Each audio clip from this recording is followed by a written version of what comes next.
Hello, folks. Welcome to the Human Music live stream.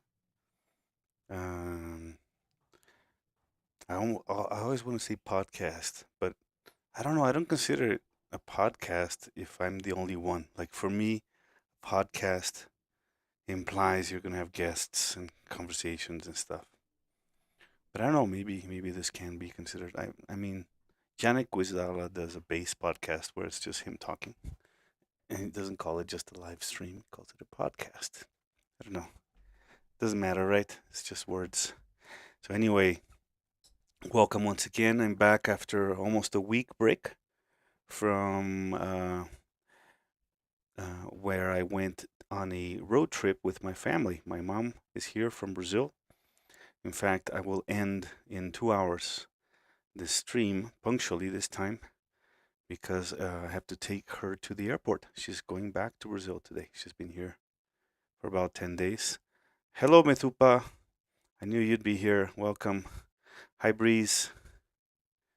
You agree about this not being a podcast, right? Cool. Yeah, I'll keep calling it the Human Music live stream. It's just me streaming my process. And anyway, we had a great time over there at a beach, a surf beach.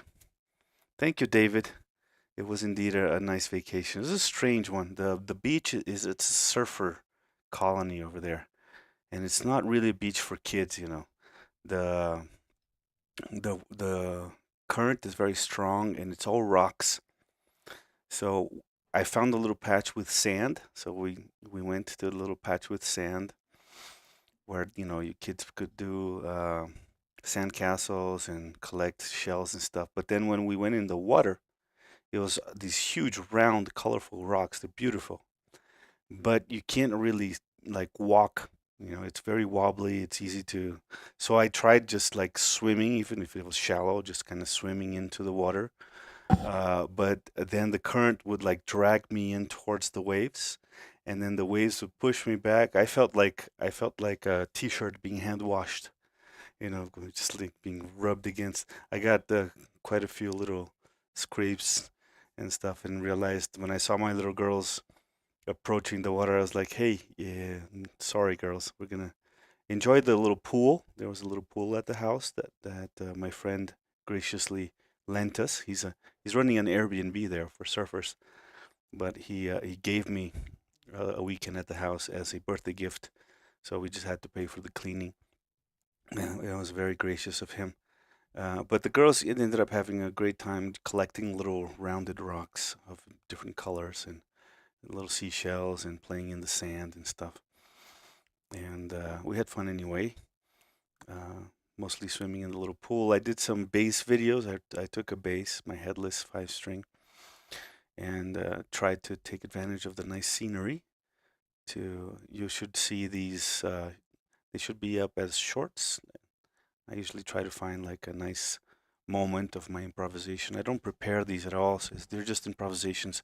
I do long improv sessions, like 30-minute improv sessions, and then there's within 30 minutes there's usually about a minute and a half or so somewhere that's good enough to post.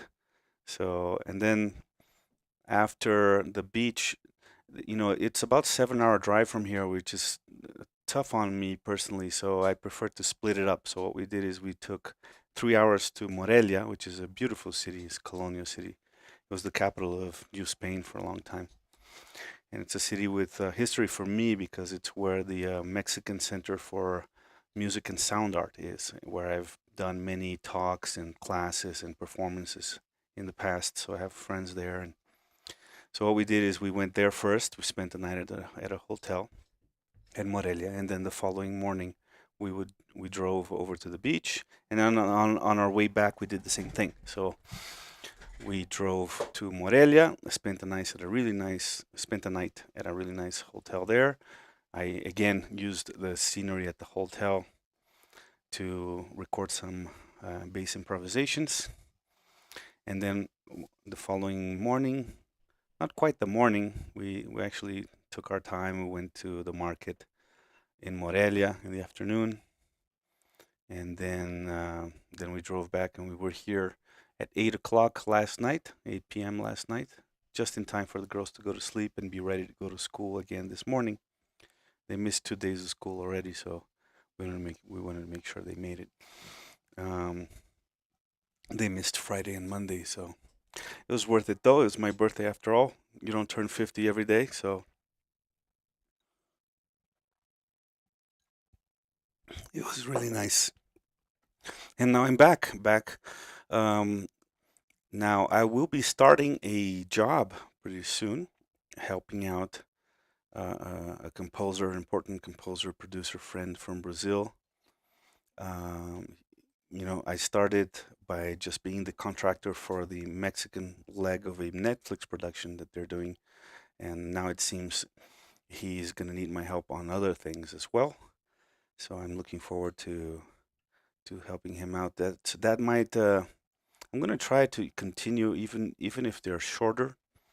I'm going to try to continue the habit of doing these live streams, even if I just do a little, like a 1 hour one every day. I can probably swing that, even if I'm super busy composing for film and series.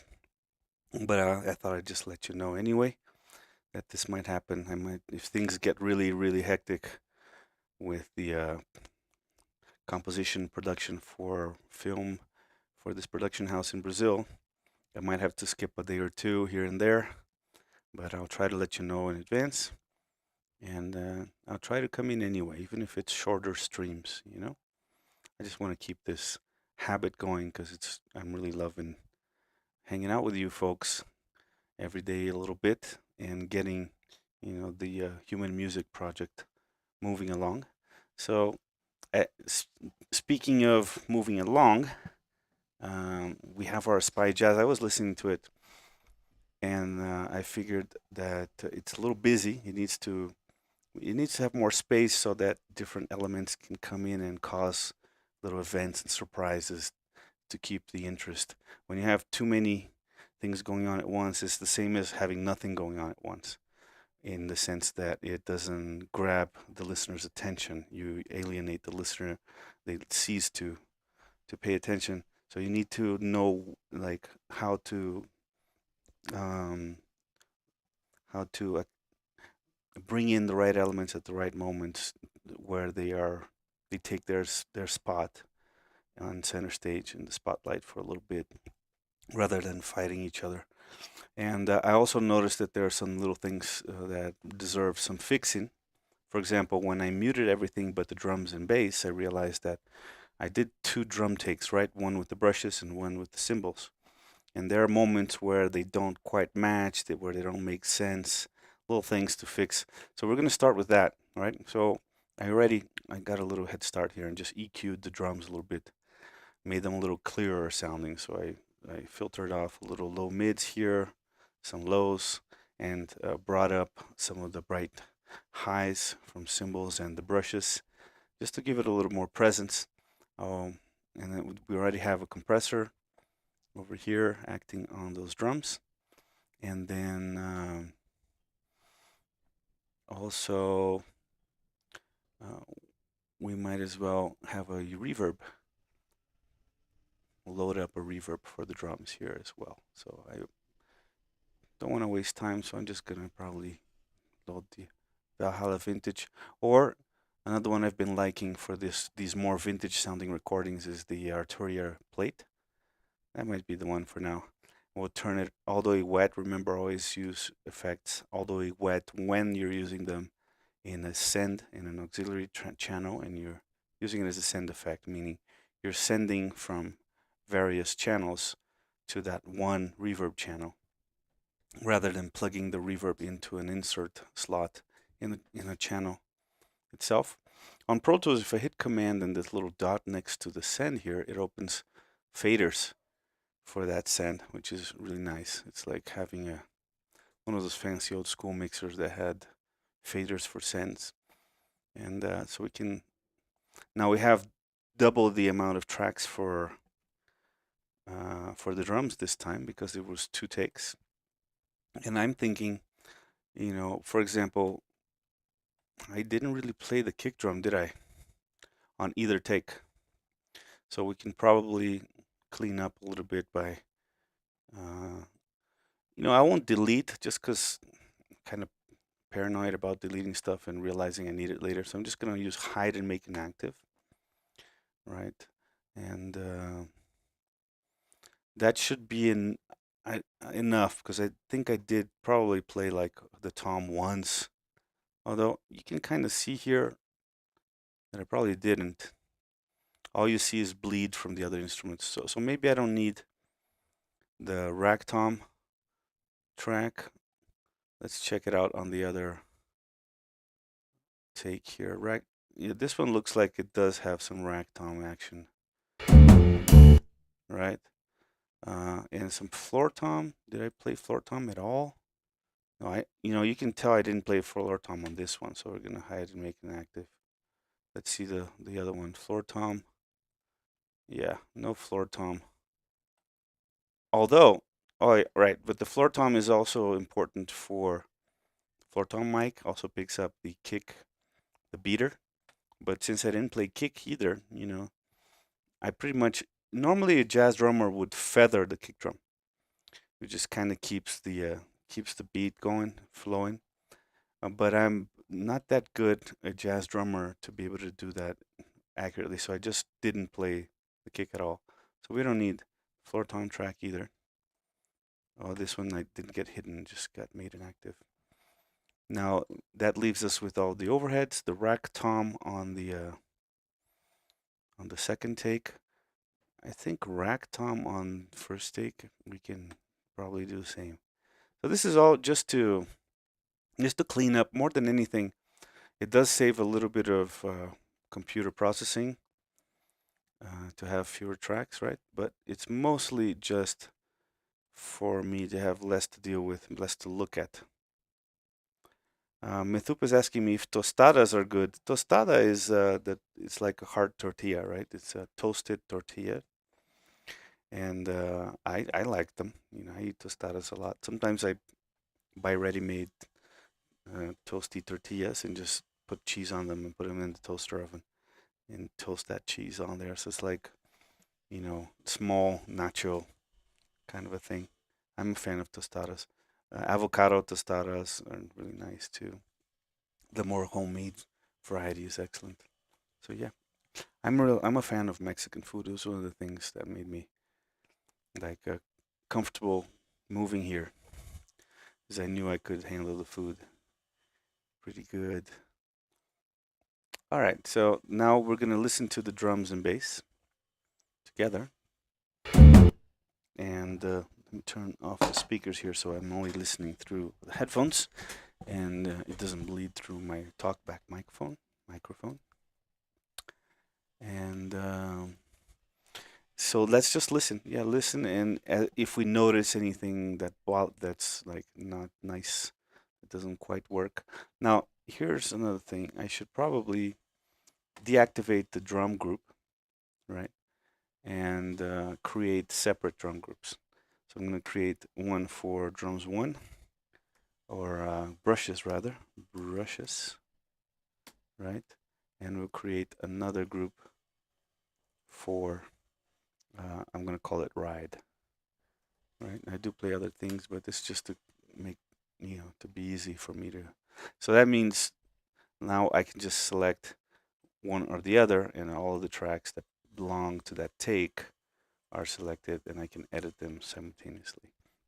If I need to edit anything separately, which I normally don't do, I will just disable the group. Okay. So let's listen.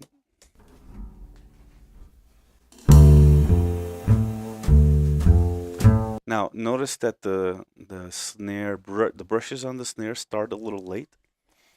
I think that was a mistake when I did the take. It took me a while to pick up on where the groove was. So we might want to splice in a little bit of snare drum action so that it starts consistent. There is a ride cymbal hit right on the 1, which makes it kind of okay, but I think it would be still nice to have. In fact, we might want to even delete that, have it start with just the brushes. Let's see. Now there's a little bit of bass noise there right before the song starts. Let's clean that up.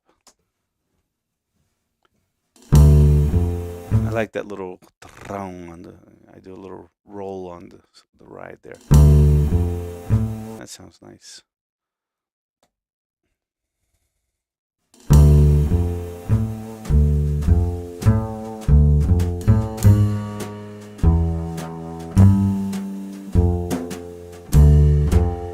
Okay, so right here is the beginning of a new cycle. Right? This could be a good portion to paste into the beginning of this song here, so that it starts with the snare.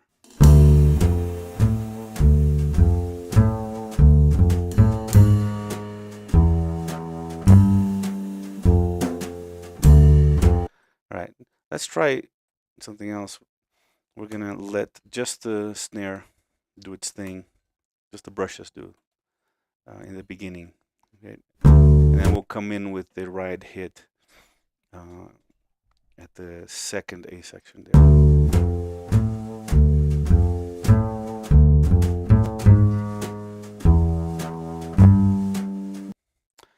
Hey, let me do a little crossfade here, just because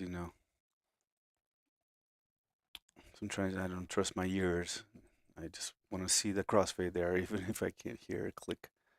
Also, this was cut on the grid, but as you can see, that snare hit is a little bit on top of the beat, so we don't want to cut that. Cool. So there's no fill or anything, but I think it's okay to start just right on like that. Now, Breeze is telling me he's making a Mexican dish.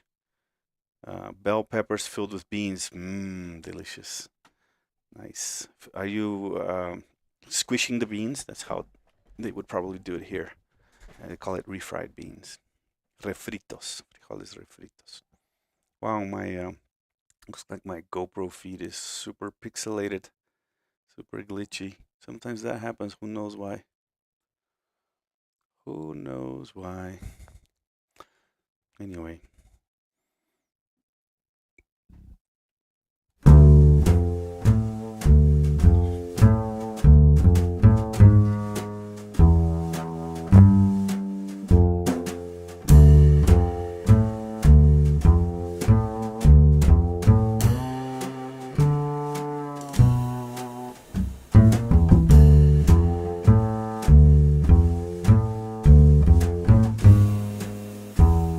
Love that sizzle ride.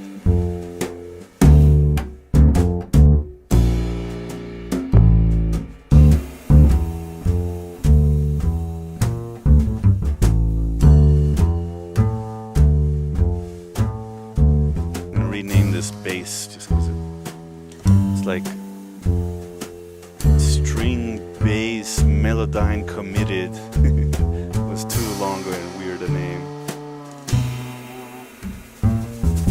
Oh, remember those finger snaps? Should we let them loose?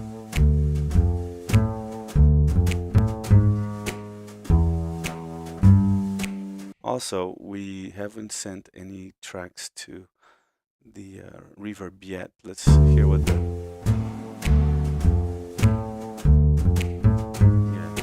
we'll open up some drum overheads and the snare.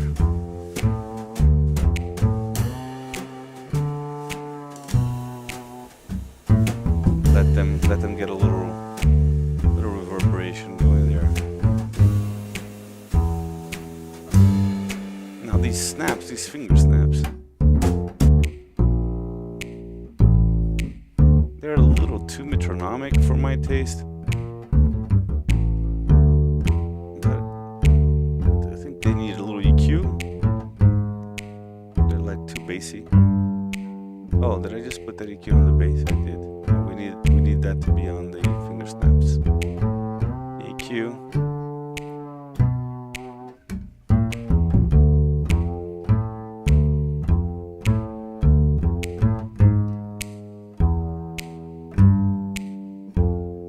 Yeah, it's too samey, like it's sampled, which it is. I just used it as a metronome, but I think in the context of the song, with all the variation, it might be okay.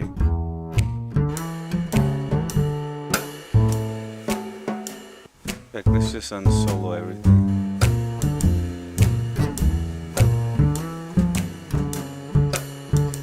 Yeah, we just don't need to leave the snaps too loud when they work.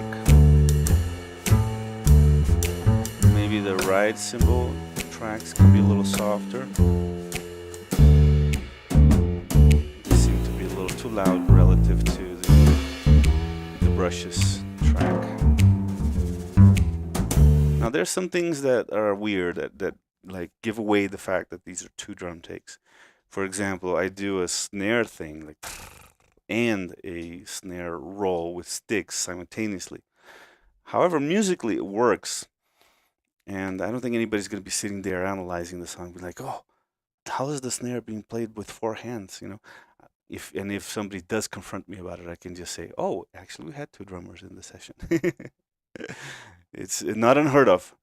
Maybe in jazz it's unusual, but it's not unheard of to have 2 drummers playing simultaneously. So that can be the justification behind that. All right, let's go back to the beginning again. And now I'll stop talking a bit and pay closer attention.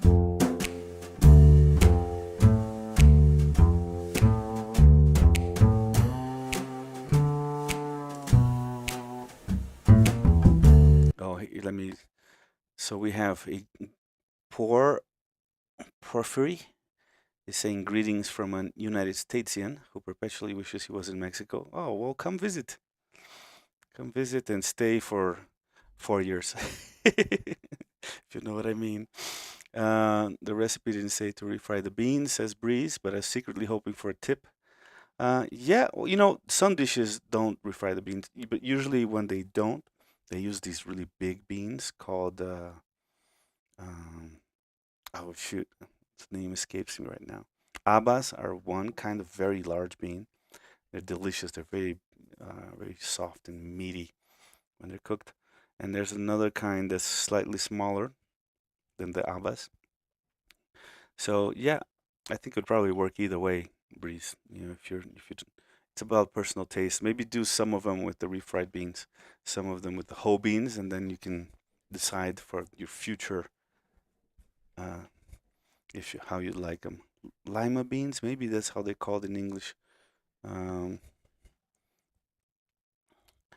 I'll find out. Hold on. Frijoles grandes. Ayocote.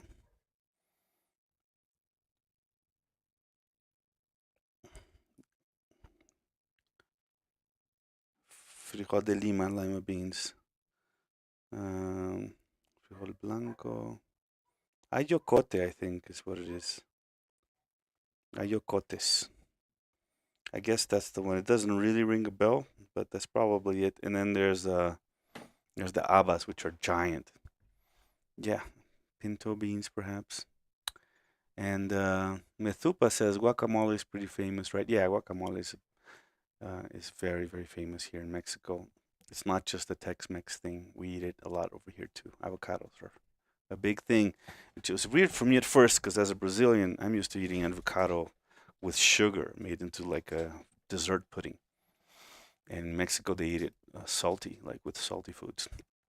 So, they're also very different avocados here. They're small and the shell is black. In Brazil, they're like big and green. Different cultures. All right, let's do this. Yeah, I think the snaps work. I mean, I should probably re-record the snaps like that would, organically actually. And I would do 3 takes of it, right? So they add up, sound better. But I think this will do. The drums are organic enough that they make up for the snaps being too repetitive. Now here, maybe the snaps don't need to be all the whole time, right? So like for this, we can stop it.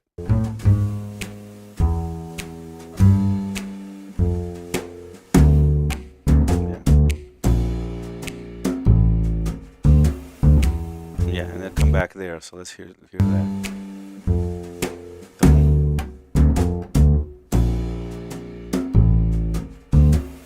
And they're back.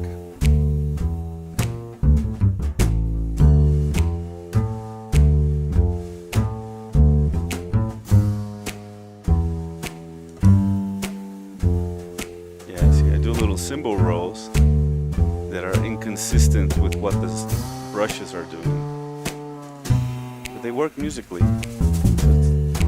Like a percussion section, right? Not just one drummer.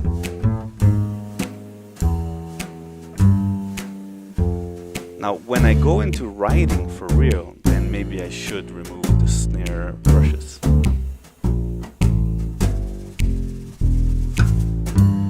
Okay, here there's one thing that I had noticed before, and it bothers me. There's a snare rim knock that's a little out of place here. When it comes back later, it's fine, but right, this one right here.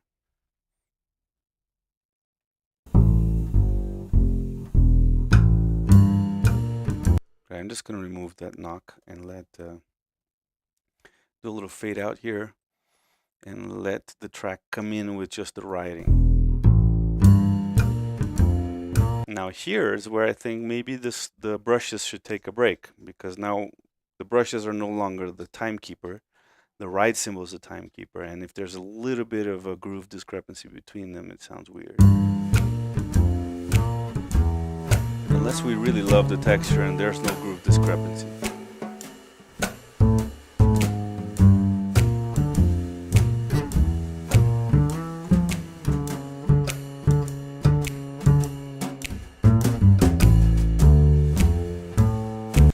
Let's do the experiment. We're gonna mute the brushes on this section here, and if we feel like it's too empty, we'll bring them back.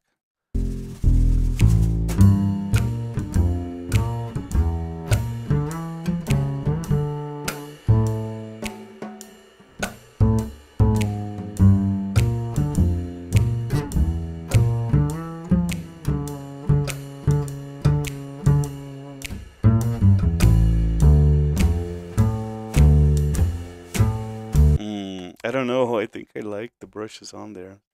Maybe we should just accept that we had two drummers.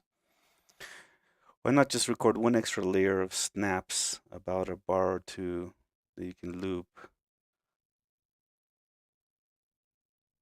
Yeah, but I mean, that would be quick to do, Breeze, you're right, but I don't know if that would really make enough of a difference. And I do have limited time today because I have to stop right at 2. So how about we leave that idea for the end if we have time left over, and we'll continue. Yeah, I think I'm going to leave the snare, the brushes. They're giving it a nice sizzle texture on the background. It's I feel like the drums are maybe too, since I didn't do the feathering on the kick, when I go to the ride without doing the feathering, it feels like too empty.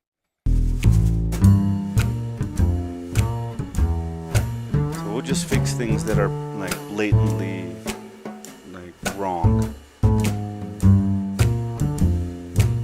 Like when the two definitely like deviate from the groove.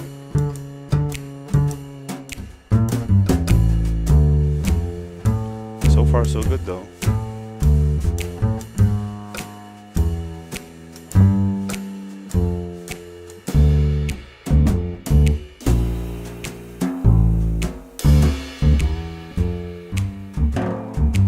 Here, we're gonna stop the snaps here again. And the dun dun dun dun dun dun dun, right?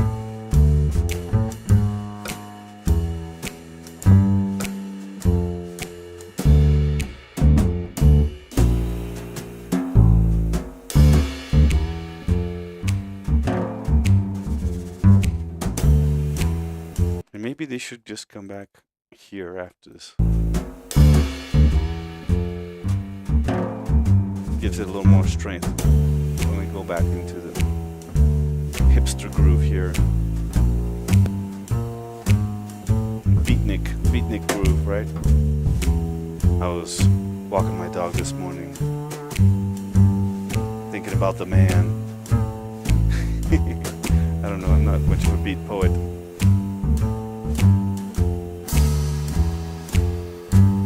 Not my best walking bass, as far as no choices there, folks. Sometimes I would repeat the same note instead of walking. But it'll do. Again, once you open up the other instruments, you can't really tell. Certainly a really great sounding bass, that's for sure.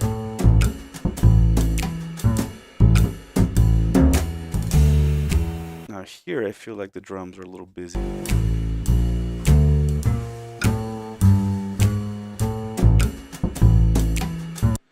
Maybe in this little turnaround, we'll let just the right cymbal do its thing.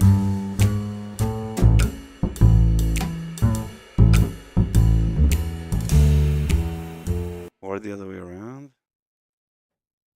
See what just... I know the brushes are doing a nice thing there.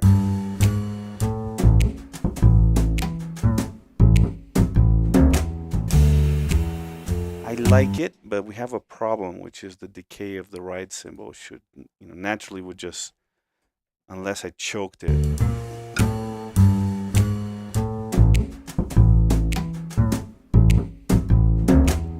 I mean, we could pretend like I just choked it, or we could try to steal a right hit from the end of the song.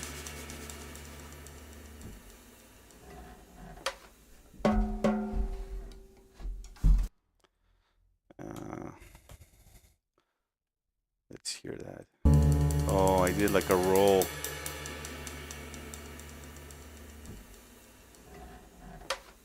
Yeah, and I also like got up from the seat too soon and made some noises there.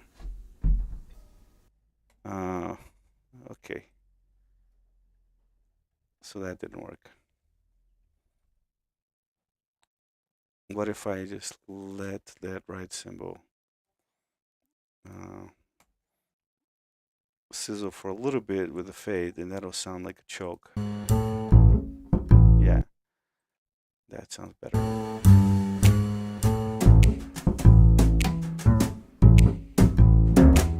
To go mostly to Jalisco. I don't know if I'd pick that state, but living there permanently would be fine with me. I don't think 4 years is going to solve our problems. I'm not bothered by the snaps anyway. Breeze says, yeah, I'm not bothered by the snaps either. I think they're okay in context. In here, Mithupa says, in here as well, we eat avocado with sugar and also mix with milk powder. Very sweet. Yeah, same as in Brazil. Cool. Nice to know that, Mithupa. We have Brazil and Sri Lanka have that in common. Okay. Yeah, Porphyry. Jalisco is nice, but I think if you come to possibly nicer places, like have a look at San Miguel Allende. So it's a big U.S. diaspora there. Merida also. By the way, this track was stuck in my head for about 3 days after you left. Probably again after today's stream. That's always nice to hear. I do aim to make catchy ear candy that people are stuck with. That's usually a good sign. It's a sign of a well-constructed melody, in my opinion. Okay, continuing.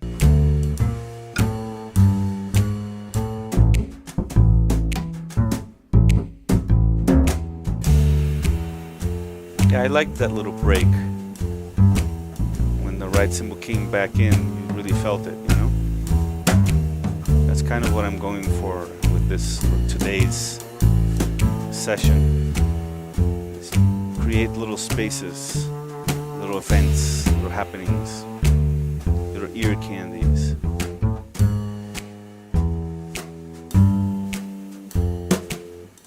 So we're back to the head out now.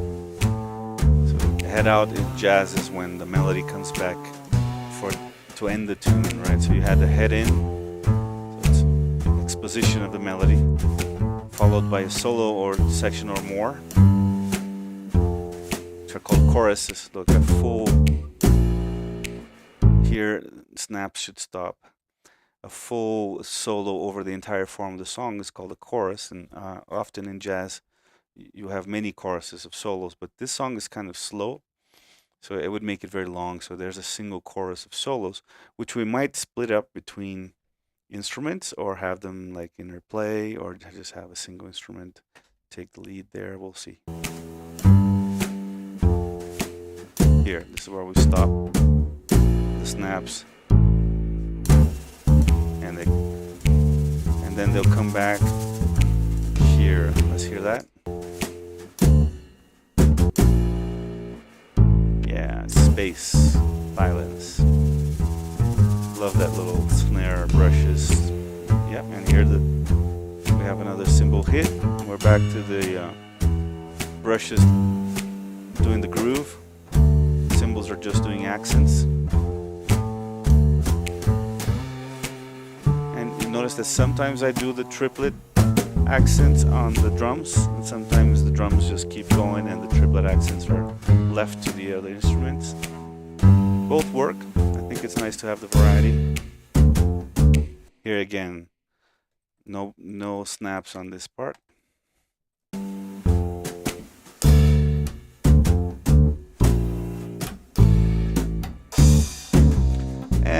I hit the splash there. Splash is not a very jazzy cymbal.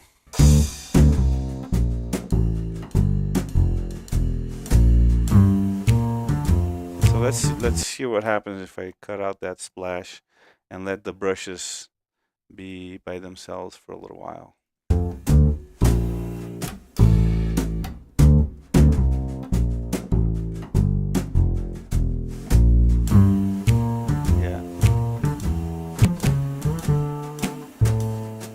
Yep, I like it.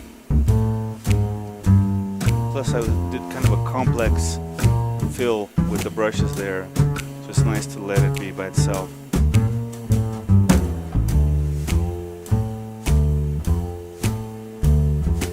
Sounds nice.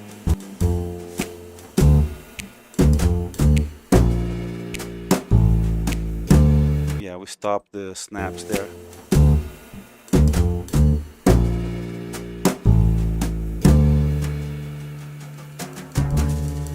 Now, something about the snare.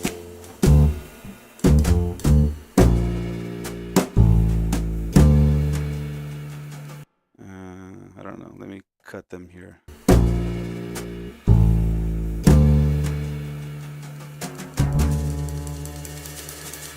Yeah, I think I like.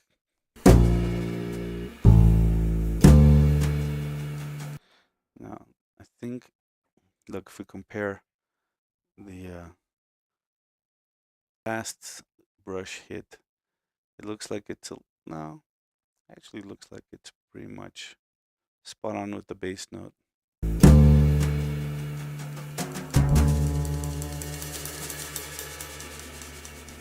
Okay, I think we'll accept this edit of the drums and move on. So now we have a lot of things happening here. Let's open up the piano, and first we'll have a listen in case we need to adjust any MIDI, and then we'll convert the MIDI to audio. That's always an important step. Porphyry says, I've been to SMA, Querétaro. Where's SMA? Is that Sinaloa? That would be SNA. Querétaro. Querétaro is here near Mexico City, more or less. Need to go to Guanajuato. It's really nice over there.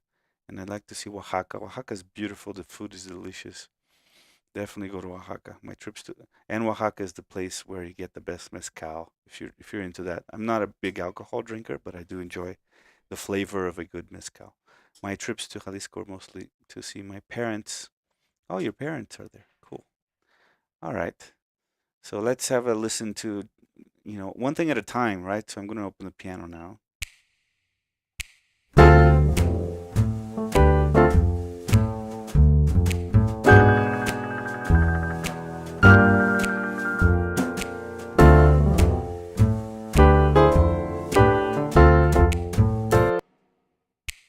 Something was a little weird. Hold on. We don't need the snaps in the count off. So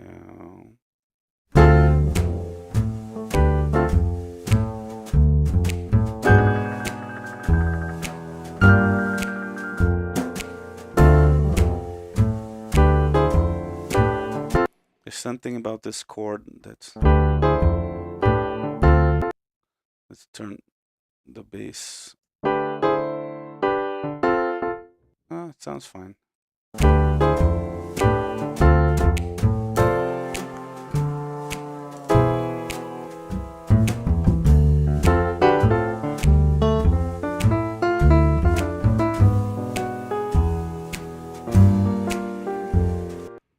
There's one piano note here that's a little...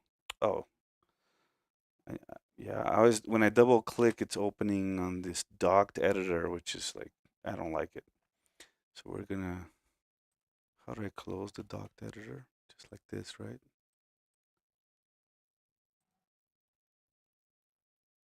Yep. There we go. And I have to do right mouse click and open in MIDI editor. Yeah, much better. I don't have a big enough monitor to have the docked thing. So where were we? Oh, we're back to beginning. It's okay. Let's have a look. A more detailed look at the MIDI here.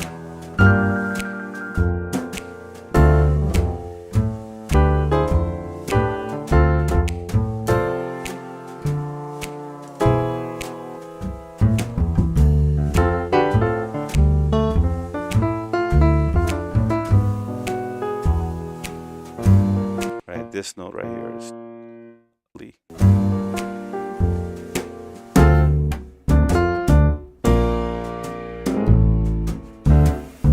There we go. I like that so far.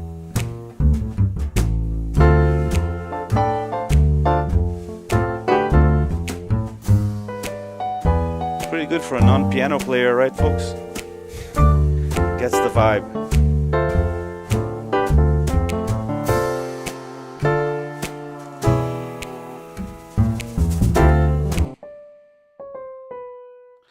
Try that.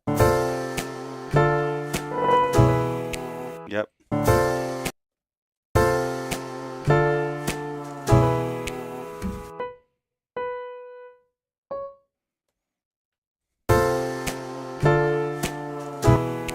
we go. Goes with the melody a little more.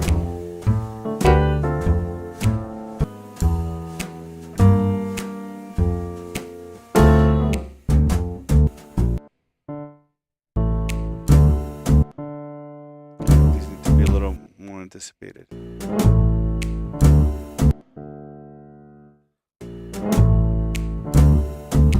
Ooh, not quite so much. Hold on.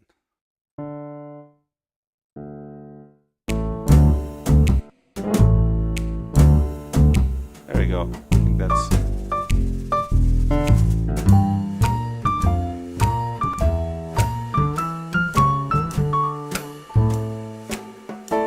I have doubts about this phrasing here. It's intentional, but it doesn't go with the bass.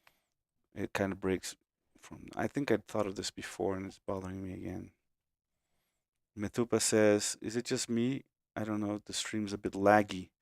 Oh, it could be, folks. I'm using my 2.4 rather than the 5 because the 5 seemed to be not a great connection. Now, I'm not sure I can change that. I already... Oh, hold on. I already told them, gave permission for the supermarket to come up, and they're asking me again. Hold on. Bueno. Sí. Sí, yo ya había marcado, ya había autorizado. Gracias. Yeah, I called ahead. Yeah, I'm sorry about that, folks, but I don't know if I can change it without interrupting the stream. If I change my which one of my internet connections I'm using, it might actually cut off the stream. So we're gonna have to put up with the lagginess, folks. I'm sorry. I'll go back to using the 5 connection rather than the 2.4 tomorrow. All right, continuing.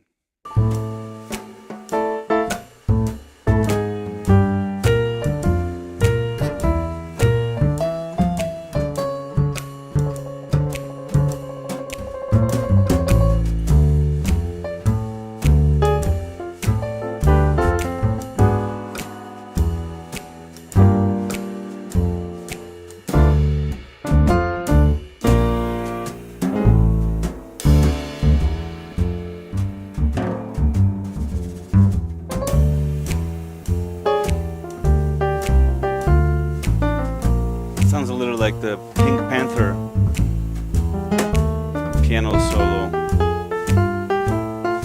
Very bluesy.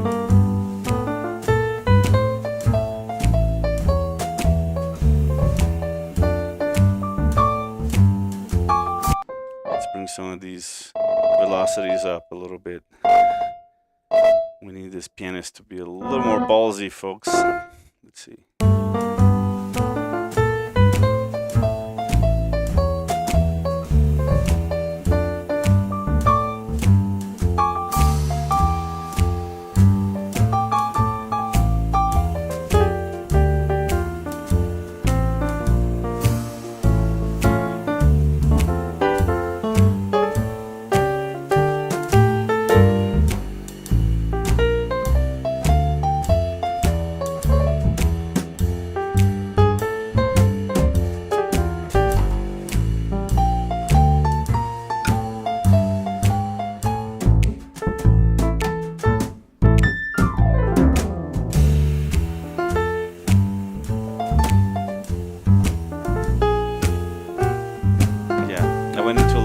Double time feel here.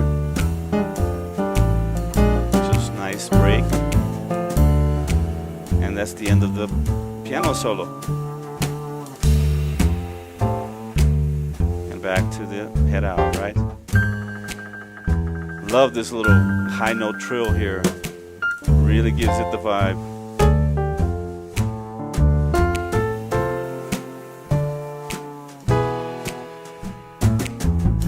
Change there. I did the more obvious chords instead of the diminished stuff.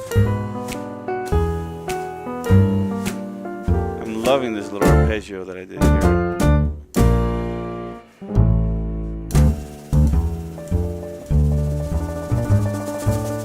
Song could end right there. Alright, that was one of my ideas, was instead of doing the entire form for the head out, to do just once the A section. Call it. It would make the song a little shorter, like it would end before 4 minutes. But I think when I added stuff, it was all interesting enough to warrant the longer song.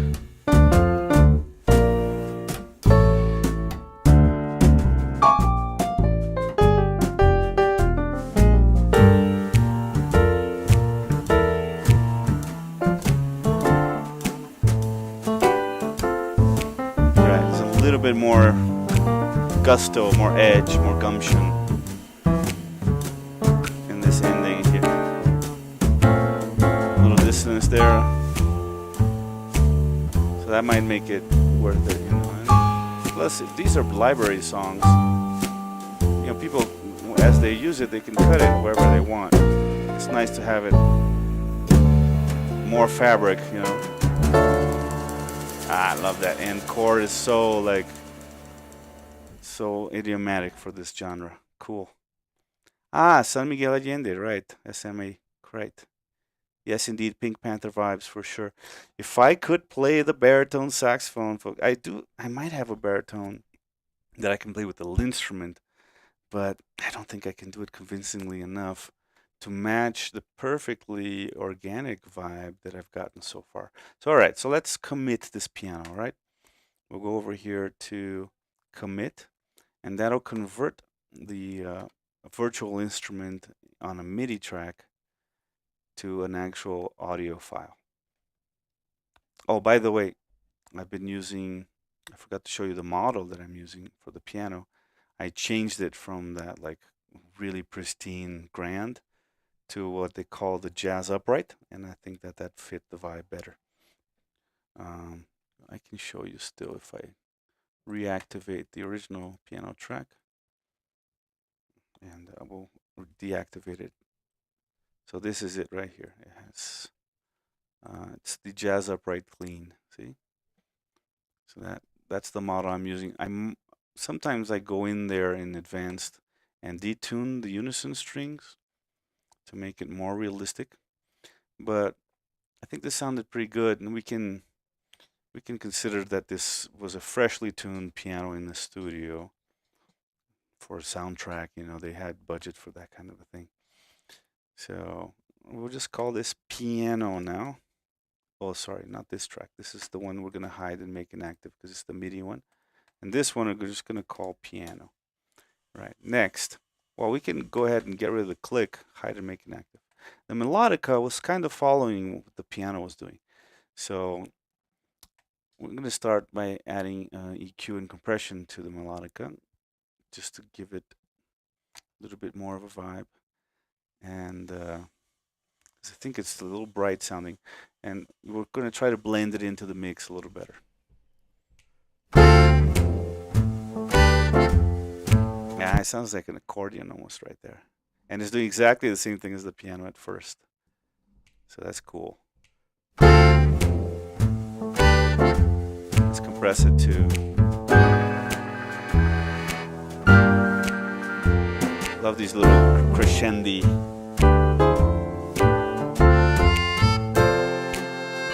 See, and sometimes it reinforces parts of the melody.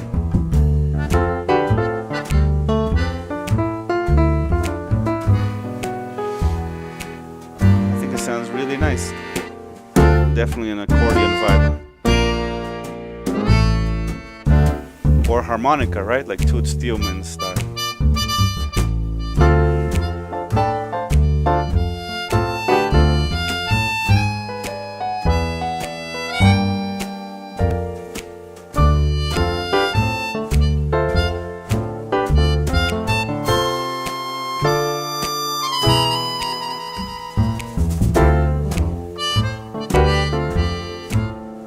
There's a little.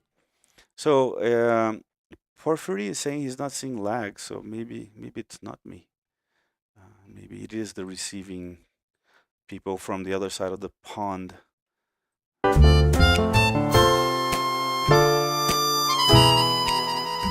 Oh yeah, it's kind of weird here.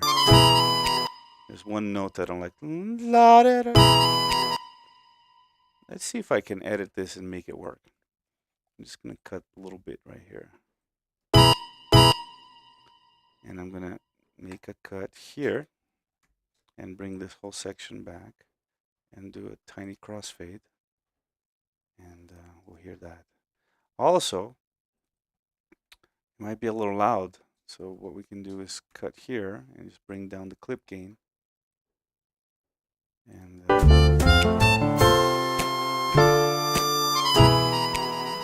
yeah, much better.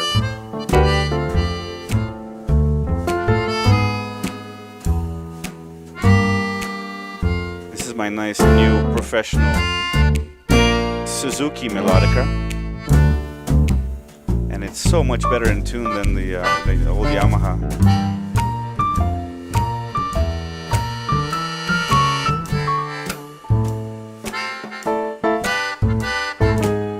Okay, nitpicking, but this is a little late right here. A little too far behind the beat, so we're gonna move it a tiny bit to the left there.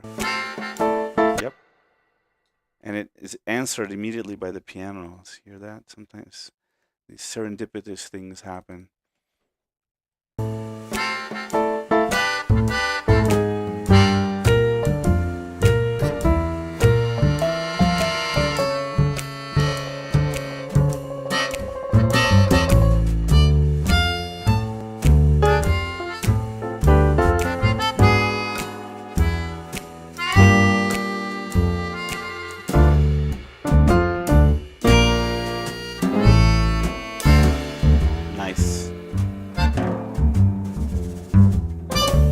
Maybe it doesn't. Maybe we don't need this little hit here. We can let the bass. You can let the listener's attention gravitate to the bass at that point. Right, and then we have this hit right here, which is a nice little surprise. Ear candy again.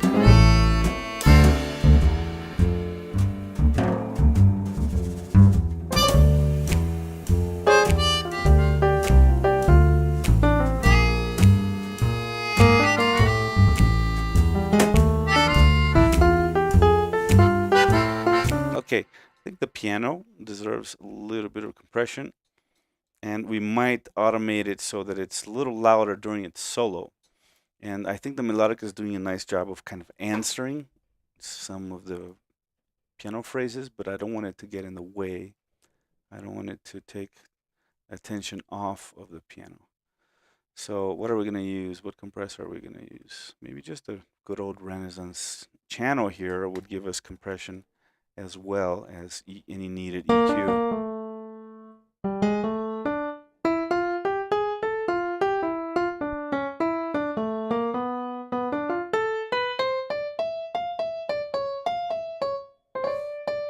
I think we need a little reverb on this piano too, don't we?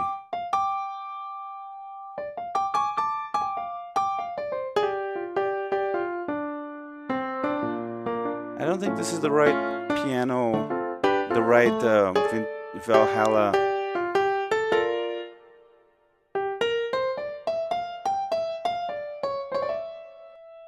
Yeah, let's just use the good old concert hall preset on my Valhalla. Yeah, much nicer. So where were we with the melodica editing?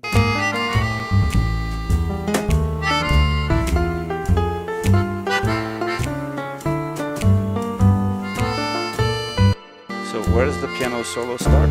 Let's give it a little volume. Here. And it ends. Let's go ahead and mark the ending too.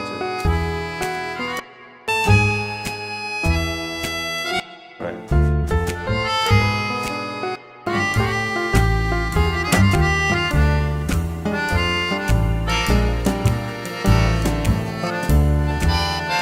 That's the end of the piano solo right there. Right.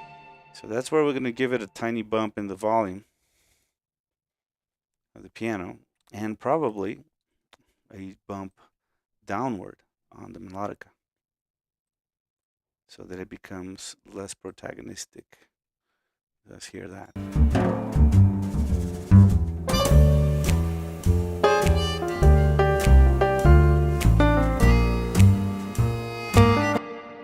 So Mithupa is saying he downloaded the Swam string sections and solo strings, but without any controller, it's harder to get that real feeling because you can't automate vibrato or anything. You can. Look into it, Mithupa. There's a vibrato in there. So you don't have to necessarily do it with an instrument. Also, there's where I found the instrument preset mapping. There is also one for a keyboard with modulation wheel. You can use modulation wheel and pitch bend. So there are ways to do it with a keyboard where you still take advantage of a lot of the physical modeling features on the Swam instruments.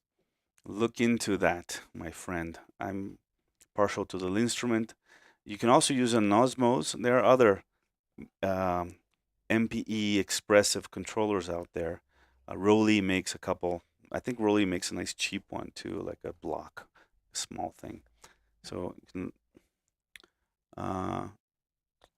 yeah, FL Studio can't automate vibrato. No, what I mean is in the software itself, the Swam instrument, there is a vibrato parameter in there, in the software itself, that I think you can use the modulation wheel on your keyboard controller to use that. So look into that, my friend.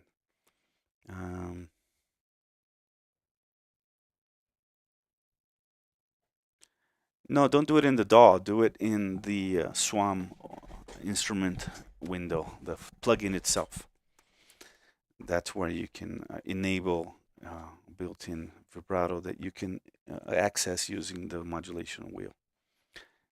I'm pretty sure. I haven't used it because I have the instrument, but I've seen the parameter there, the vibrato parameter. Okay, continuing.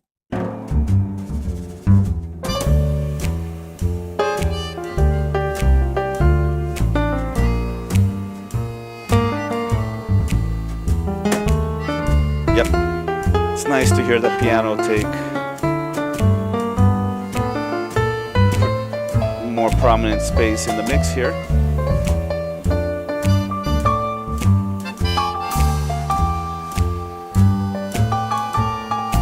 And it was a tiny bit, look. It's 4 dB, right? Yeah. About 4 dB. there. Compression, a little compression.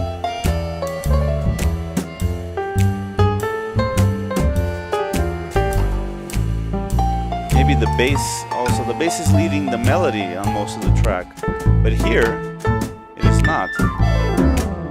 Here it's just walking. So maybe it doesn't need to be so loud. And again, a tiny bit goes a long way here with volume automation, folks. It's 4 dB or 3.3 dB. And here, where it's taking on the melody again, it's back to being loud. See? So we carved a little bit of dynamic space for the piano solo at the appropriate time. I think the melodica might be a little loud in general. So now that I've made an automation, I can't just move the fader on the melodica. See, if I move the fader, it'll jump right back. So one trick is to use the plugin, right? So there's an output volume here on the Neutron plugin. You can just, lower that by 5 dB, and that'll be the equivalent of me lowering the entire fader for the melodica. Maybe now we don't need the dip to be so much on the automation here.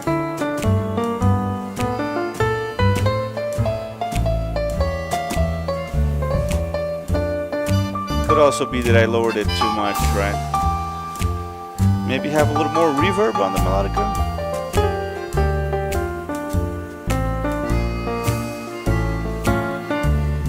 Makes it sound a little farther away.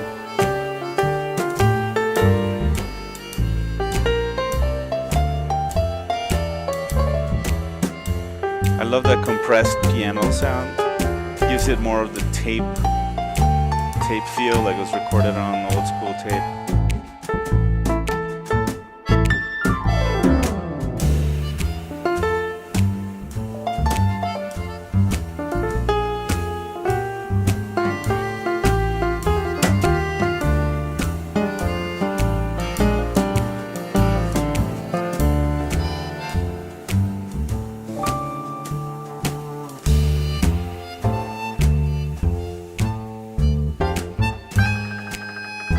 Yeah, I think I lowered it too much on the plugin, folks. I'm going to bring the melodica back up a tiny bit. So instead of 5 dB, let's make it just 3 dBs. There we go. Did I compress it? Yeah, I did compress it a bit. Oh, but I'm using...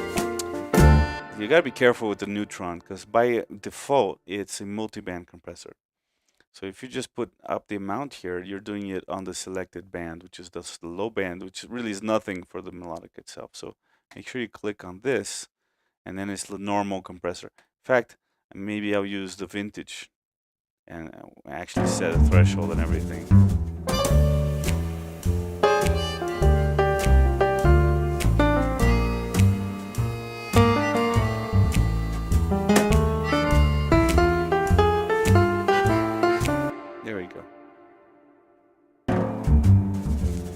Let's go back to where the solo ends.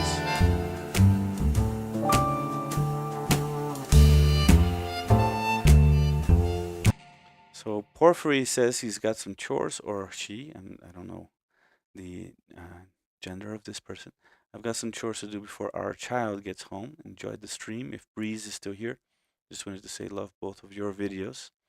And you should both get your Analog Sales Awards. Thank you, Porphyry. And have a good rest of your day, and enjoy the chores with and enjoy your kids. And I'll see you soon, hopefully. All right, let's continue here.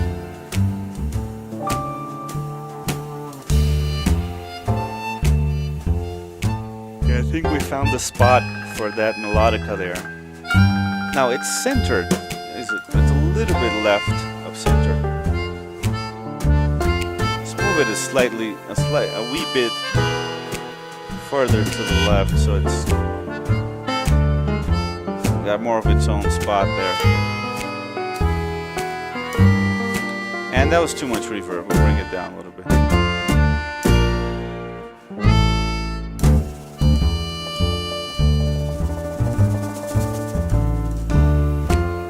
I think the bass could probably use a little treatment too.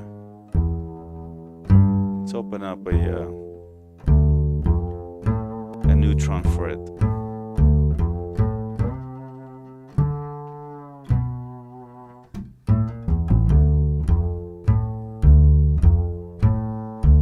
Now that will make it a little bit more boomy on like the sub-region, and not so much on the low mids. I noticed when I was listening to this through speakers that this song has very little like of that warm low end presence. It has no kick drum, and then we'll add a little compressor here, and this time we can let it be multi-band.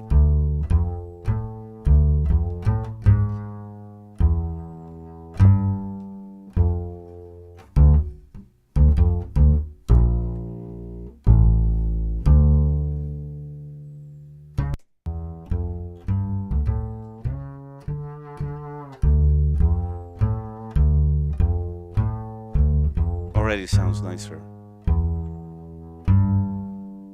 if I bypass it. Yeah, I think it sounds nice and round now.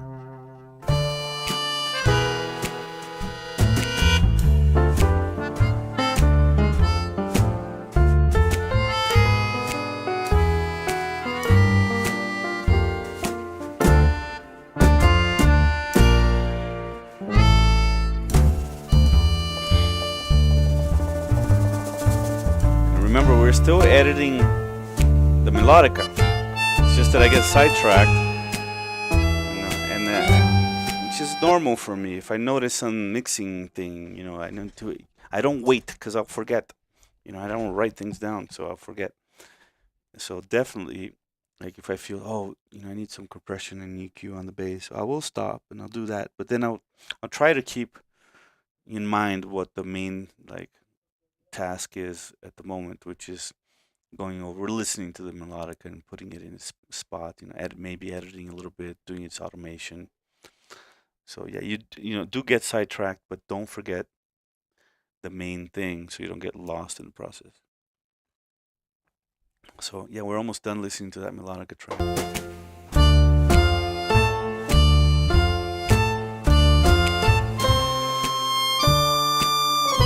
So well tuned. Sometimes I need to, when I use the old Yamaha melodica, I need to use Melodyne to tune it up, because it's just older. But I'm hoping the Suzuki one, being so pro and expensive, will hold up tuning better than the Yamaha. We'll see over time.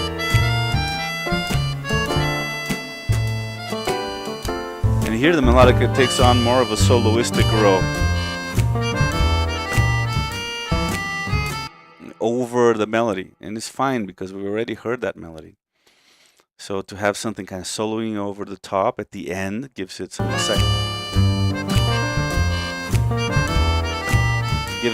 excitement, novelty.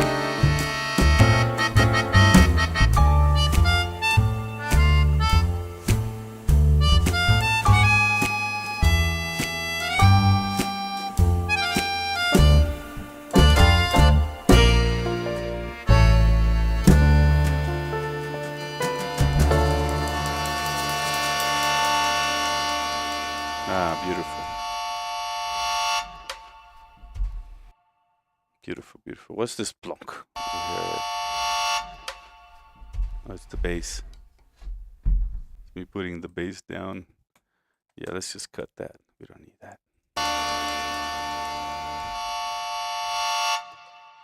Also, maybe we want the melodica, this little crescendo, to end with everybody else. Let's anticipate it a little sooner. Yeah, there we go. and the crossfade. We'll make it an equal power crossfade.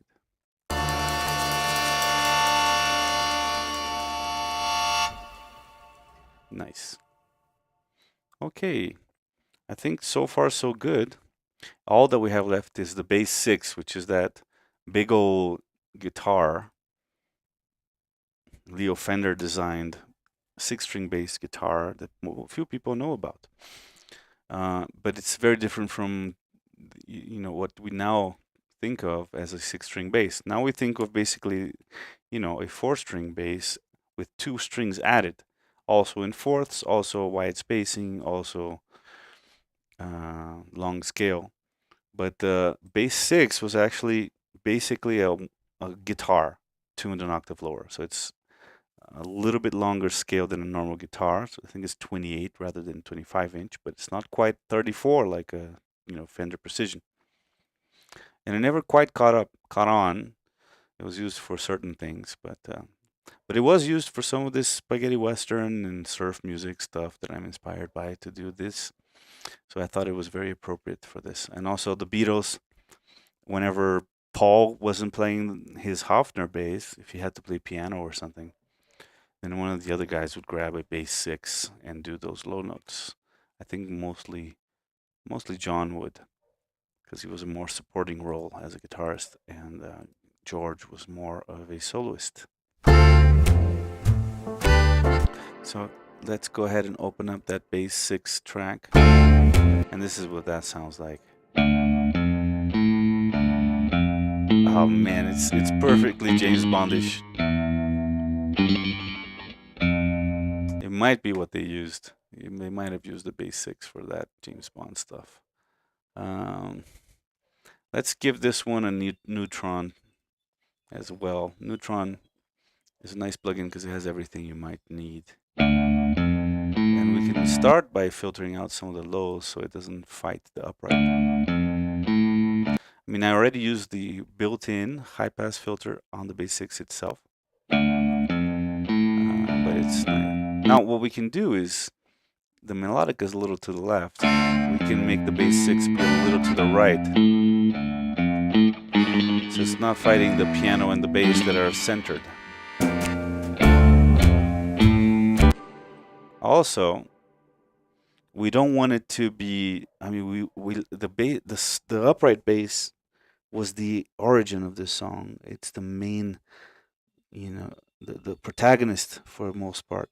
So we don't want the bass 6. It's so bright sounding and beautiful that you can draw the listener's attention to it, and you lose that upright. So we got to find a space for it. Maybe it might be having to edit it, like to actually leave it out in some spots, or it could just be finding the right balance in volume-wise. Methupa, I know, man, you're always. I'm sorry I start this so late for your time code. I'm always sad to see you go, but I won't. I guess you can always watch the rest later, and go sleep. Have a nice day. I mean, have a nice night. Sleep well. Now, Bree says, I love the fact that an E bass is not a bass guitar, but an electric double bass. It's not just semantics, it's a whole other branch. Well, let's talk about that for a second, Breeze, because if you look at an electric bass, it does belong in the guitar family, right? It doesn't belong in the string bass family. It was made for string bass players in the sense that it's got 4 strings, it's got long scale. It's meant to replace the string bass in popular groups, right? That thing was hard to tune. It was heavy and cumbersome to carry around and difficult to amplify without feedback. So it was mostly intended for those guys to pick up a bass instrument. But it is definitely in the guitar family. The way that it's set up, it has frets. It's just a big guitar with 4 strings, right?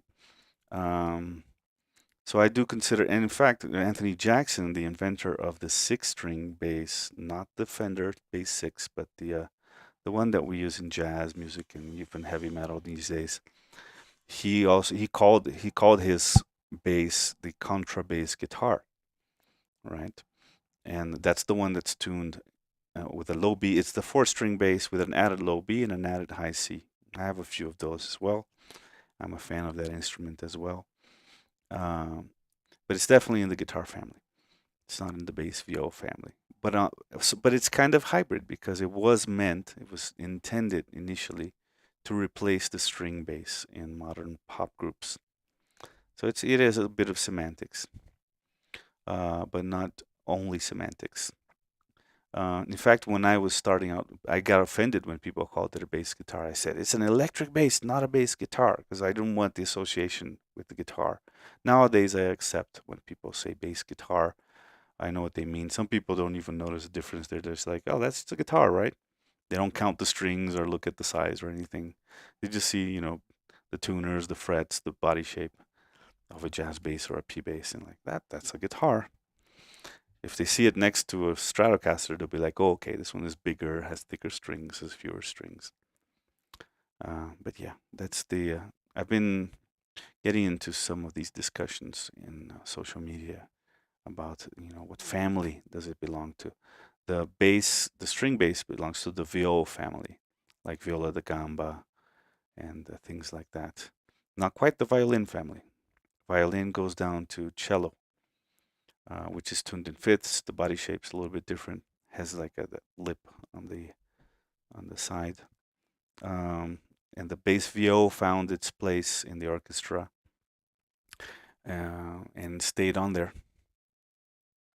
Yeah, Davey 504 might be offended if you call it a bass guitar. Yeah, most bass players, like we chose the electric bass as an instrument and consider it very different. The technique is different, the sound is different, the role in the music is different enough to where we don't want to be associated with guitar players. There's also a difference in personality of the people who play the instruments, right? Guitar players are more like main character syndrome, more prone to be divas.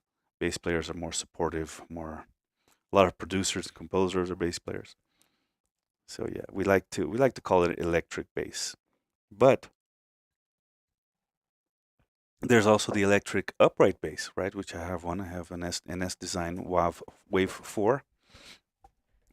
And that's the solid body electric bass with piezo pickups. But you play it vertically.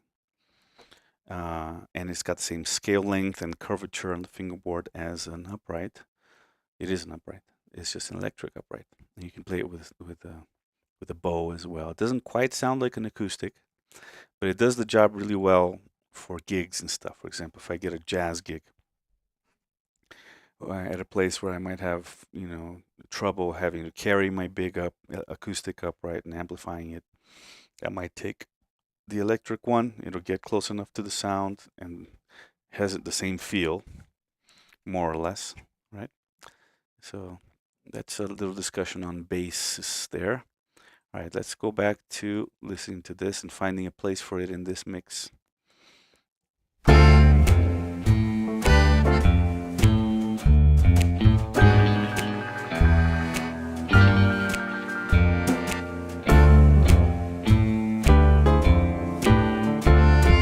Okay, I don't like it soft. I think it should be either present or not present. But like this apologetic place there where you kind of can't hear it, I don't like. So what I think I'm going to do is just let the bass start the song. So that's the first thing that we really vibe towards is the upright. And then on the second A section, the bass 6 comes in. Or it could be the response, right? When it goes dong dong ding dong dong ding, and then here dong dong ding dong dong. The bass 6 could come in there. So let's try that first.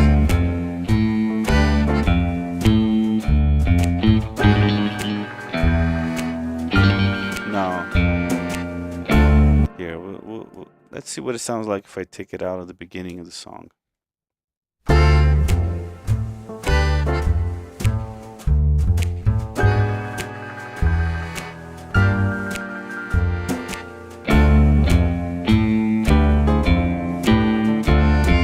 Not yet.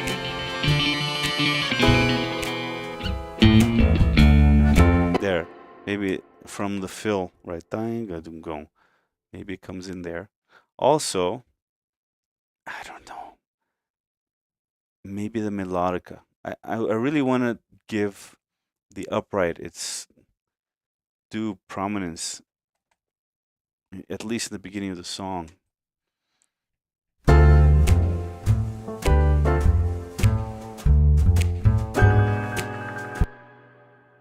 Piano, too much reverb.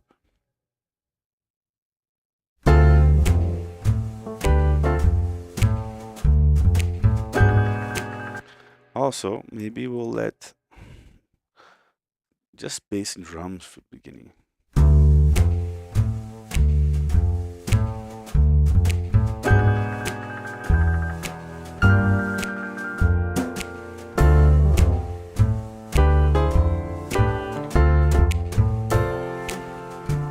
Right, we'll remove this right here too. Let the bass, let's give the bass its space.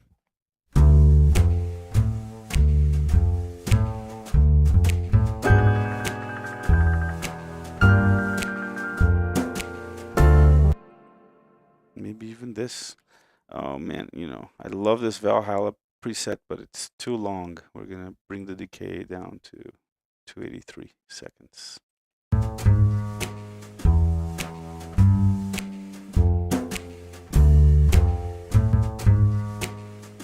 A little less boominess, a little more mid and highs for the upright.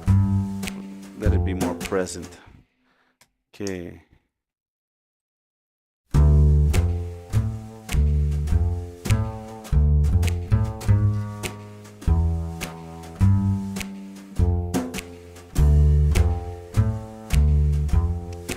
Too much reverb on the snaps.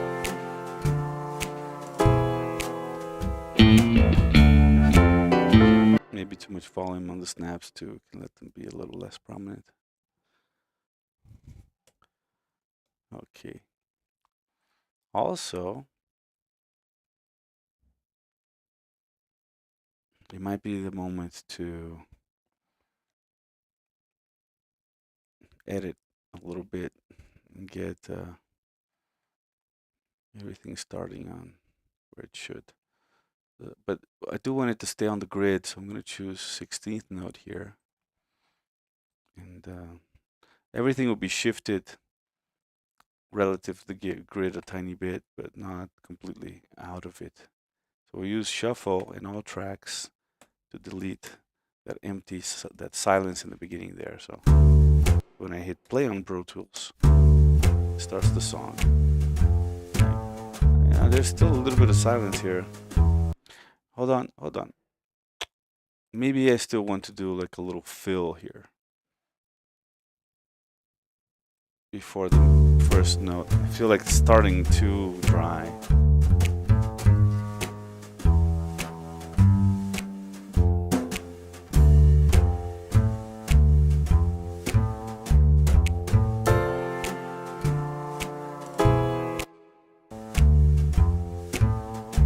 This note, this bass note is too late.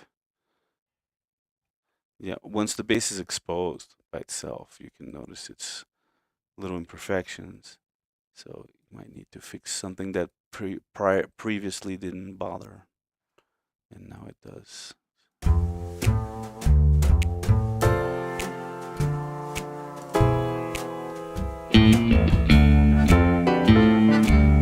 Bass 6 is too loud.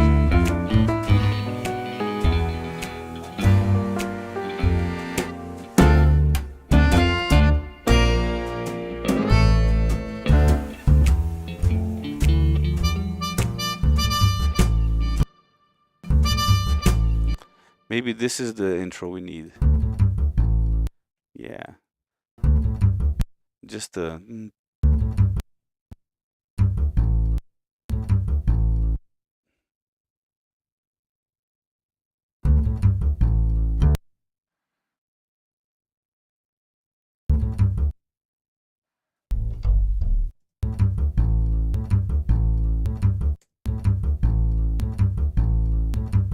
Yeah, let's grab that. And we'll start the song with that.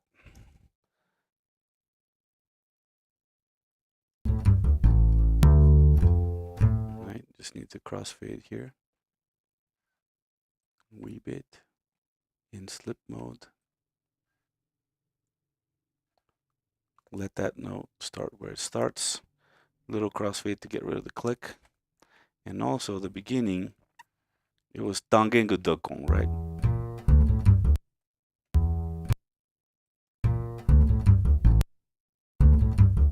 There we go, that's better. 당갱그덕공.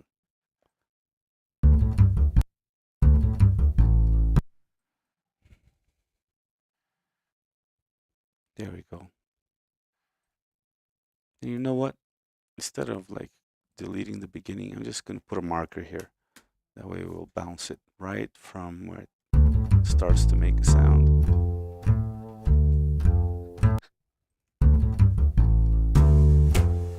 There we go. Should we let that initial ride symbol happen now? I think it would be nice to punctuate.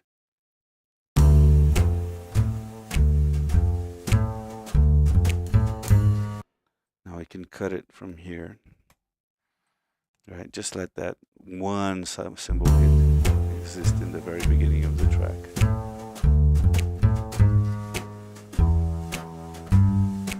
Let's give it a...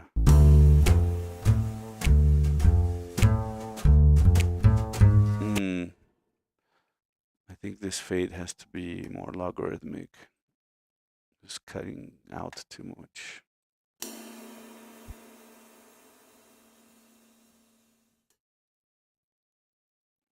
Let's hear that in context.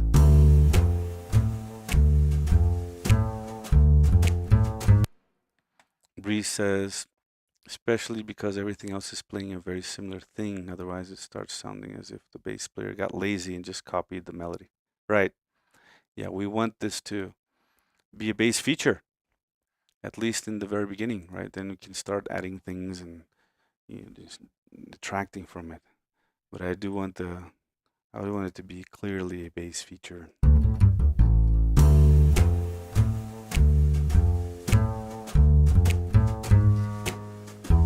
You know what? Cutting the symbol here is just not working. I'm just gonna have to leave the take intact, I think.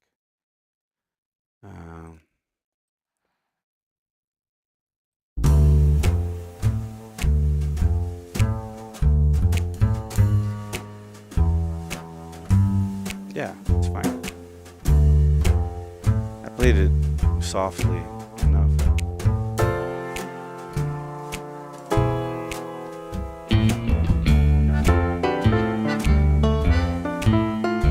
Now here, when the piano and the bass six are coming in, kind of fighting each other. So I think we should maybe, even as much as I love what the piano is doing here, I think it needs to give the bass six its spot, right? We're introducing the characters here in this murder mystery, folks.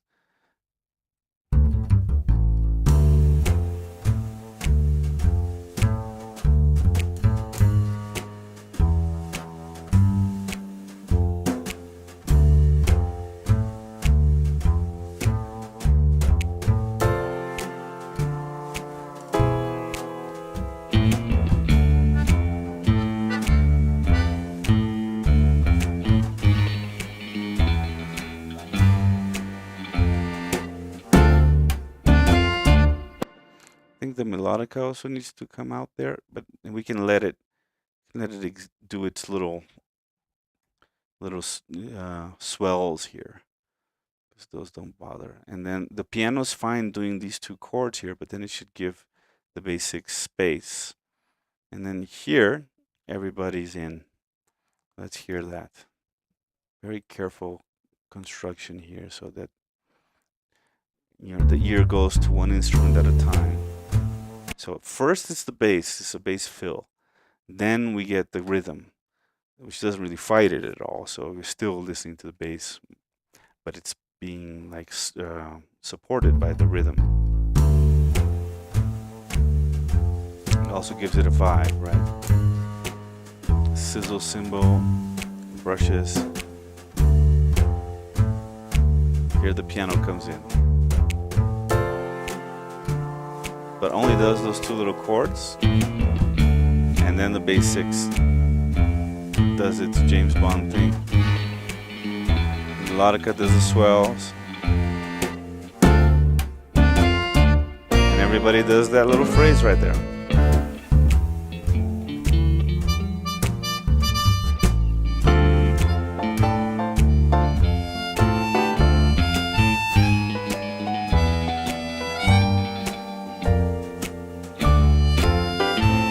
At this point, I like them all because they're all kind of alternating anyway, either doing the same thing or alternating fills, not really fighting.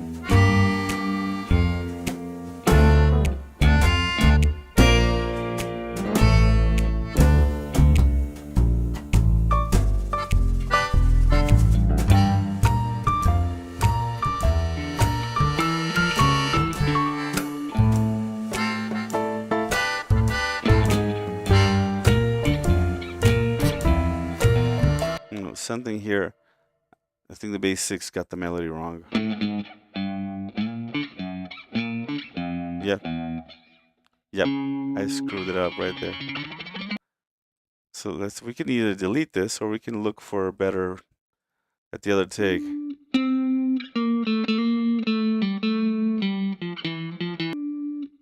Oh, this is kind of nice. I wonder if this fits. Let's copy it, and we'll paste it onto the other playlist and hear it.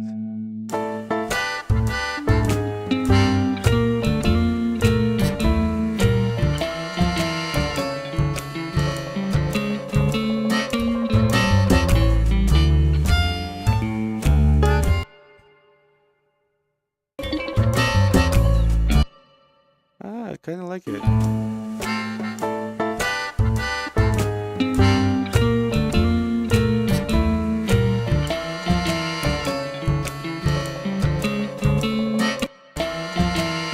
Maybe just from there, you know, let's leave that space empty right here.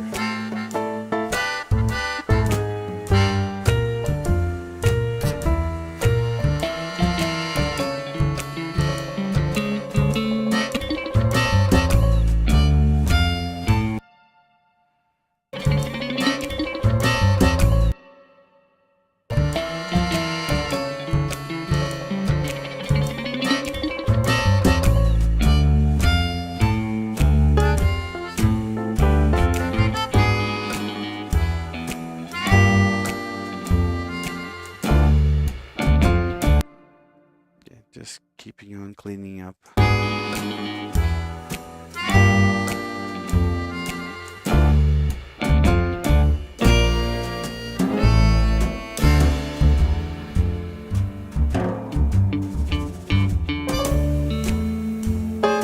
Nice.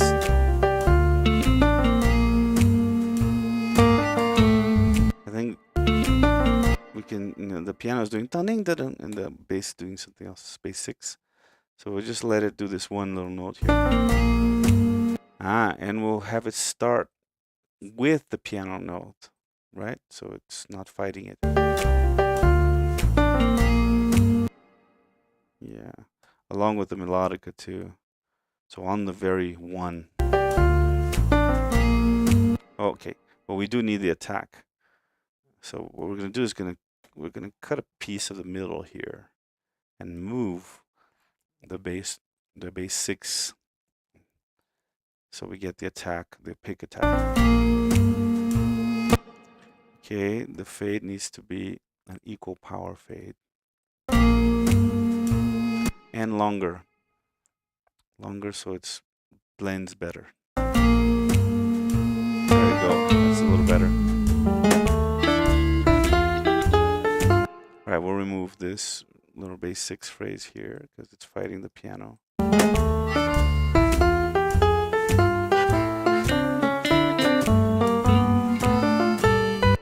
I think I'll remove the melodic as well up to that point. Let the piano take its solo.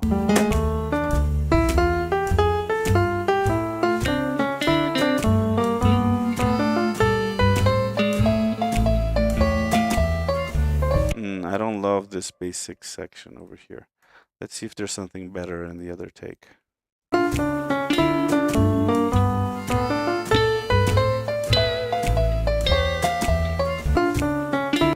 Interesting. I kind of like it better. I'm like playing around with single notes and the tremolo bar. So let's copy that into the main take and delete this leftover spot here.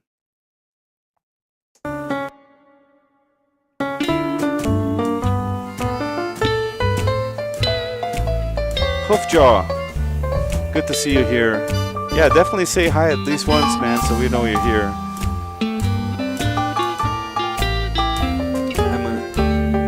I'm assuming you're a man, which I think it's a safe assumption, considering you're into modular synthesizers. Am I being sexist for saying that? Sorry, I shouldn't say such things. I know I love this fling, but maybe it needs to be in a different spot.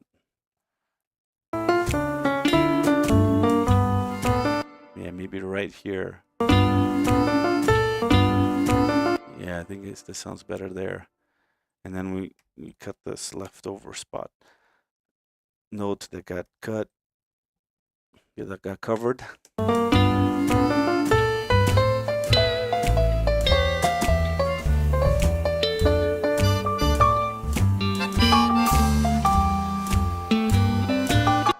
Yeah, I don't like this either. Let's continue the previous take and see what happens.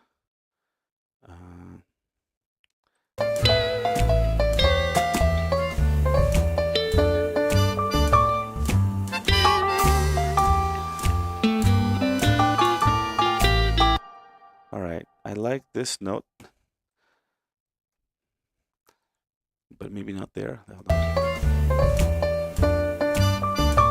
Yeah, we'll maybe put it on the one right here again.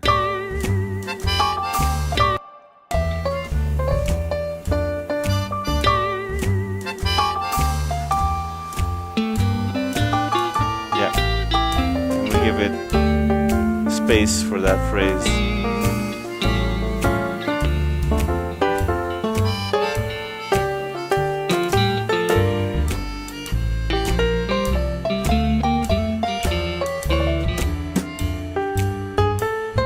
I think we should let the piano do its thing here again. Don't fight it. That's nice right there, right? Just that one little phrase that they do together. And then we'll let the piano take it.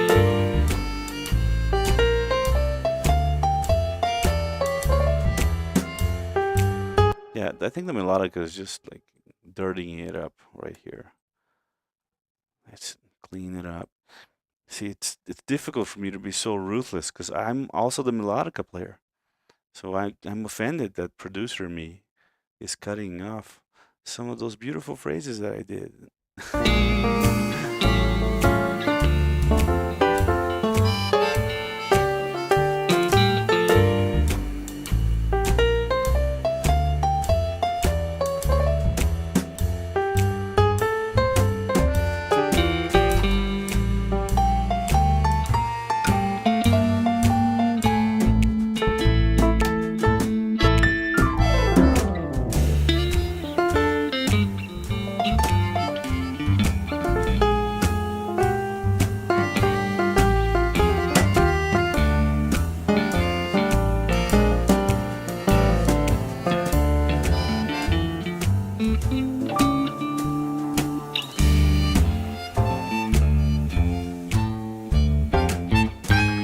I started like wrong right there, but it's okay because I can just come in with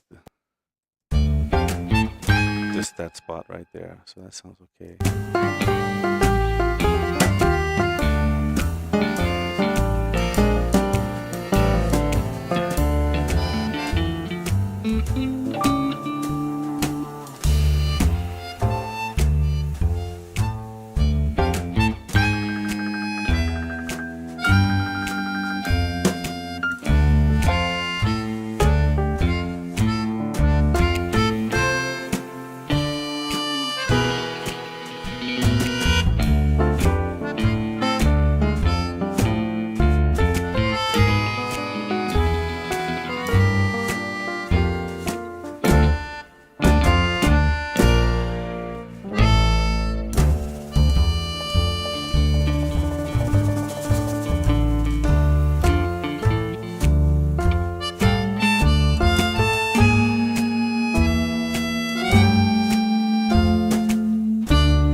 was one wrong note right there.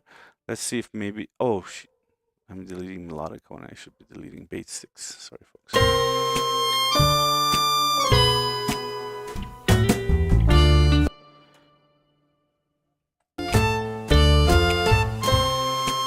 Let's see what the bass 6 does on the other take. Oh, nothing. Yeah, I didn't make it that far on the first take of the bass 6. I stopped it, started again. So from here on, this is the only take we have.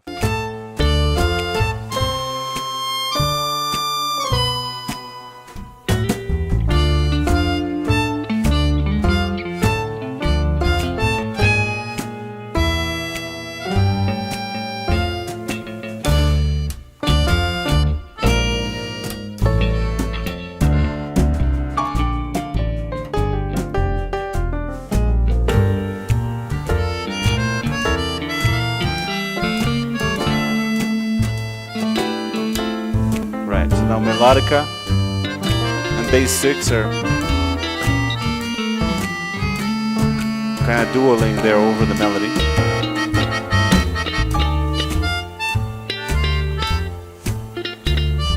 Which I kind of like, but it's nice to give each other space a little bit sometimes. So we'll cut a few spots. Hoofjaw says, I am a man as it happens. Well, I guess I got it right that time. I won't risk it anymore, though, because there are some modular girls, women, NBs as well. Danilo's here. Hello, everyone. I just got here. Cool harmonica. That's not harmonica, Danilo. That's my brand new professional Suzuki melodica. But I get why you think it's a harmonica, because I'm definitely being inspired by Toots Thielman's there in my interpretation.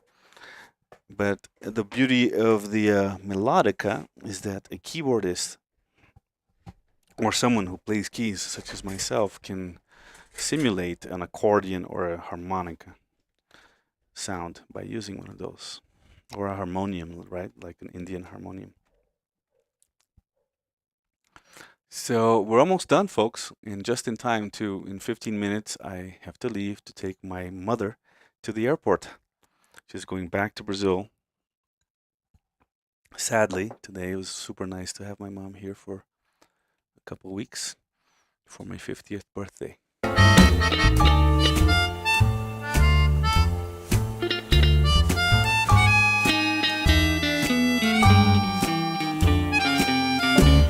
That's such a weird, like, atonal bass 6 line that I played here.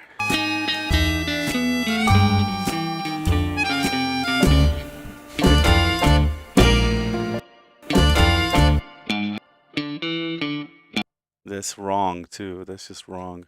Yeah,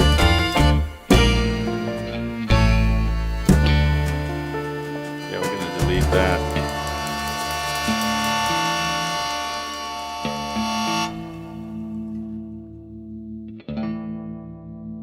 Right, I played a couple of options of that last chord on the bass 6. I don't know. Do I like the faster strum or the slow arpeggio?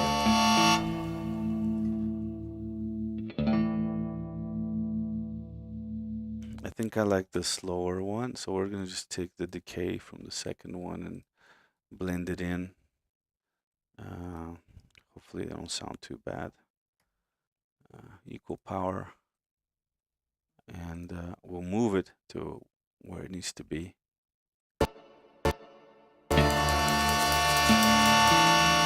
So which would be, I think right here, right? Dun, dun, dun, dun. So with the last piano hit there.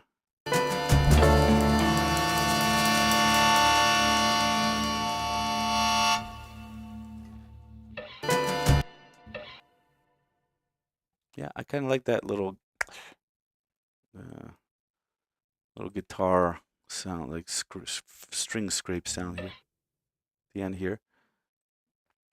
Now, maybe The bass 6 needs a little reverb.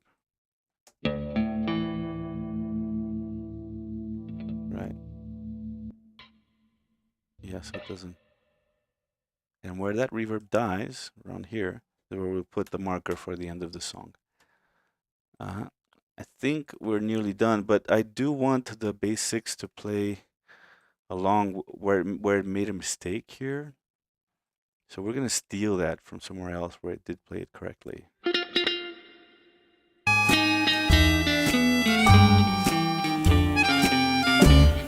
Yeah, that started okay. And then from here on, I don't like it.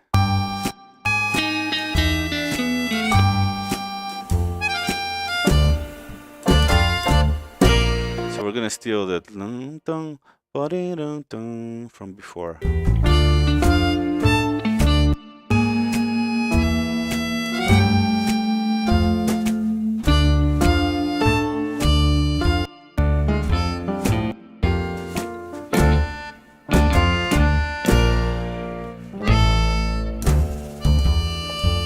Yeah, we're going to... Oh, it looks like the GoPro is about to turn off. Yep. That's okay. We're almost done anyway. And plus, we didn't use it today because we've just been editing. We didn't need the GoPro today. That's my instrumental camera, the one where you can see me play stuff. And I didn't play anything today. Right, so right here we're going to paste that bass 6 line.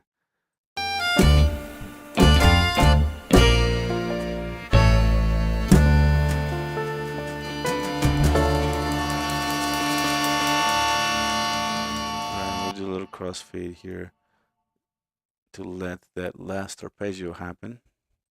And I think we got it. I think we got it, folks. I think we got the vibe. Didn't we? Did we or did we not? Nail the vibe here. All right, sounds like harmonica, but yeah, I was confused both. Yeah, it's the same principle. It's a little metal reed that you blow through. So you either blow through directly as you do in a harmonica, or you use a key to let the air through that as you do in a melodica, or you're pulling and throwing a what do you call what the accordion has. It's kind of like one of those things that you use to blow on fires. What's the word for that? Anyway, so yeah, there are different ways to blow wind through a little metal reed. So it's the same sound, really. Very similar anyway. All right, so let's have one last listen to the song, and I'm pretty sure we're there. I'm pretty sure we got it. Like I might do minor adjustments when I do the final mix down of it, but I think we've been successful today. This was my goal, to clean up this song, get rid of mistakes, and let the instruments breathe so that you can hear all of them, tell a little story with them, introduce the characters one at a time, and make it more sparse. So I think we nailed it. Let's have a listen and I'll say goodbye at the end.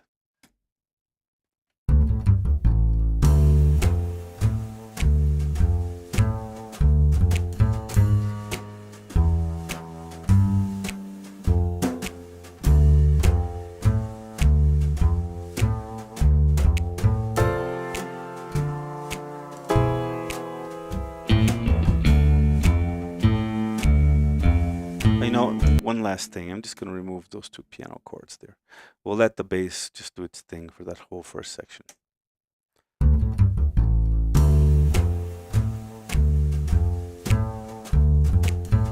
The song was originally just a bass song anyway.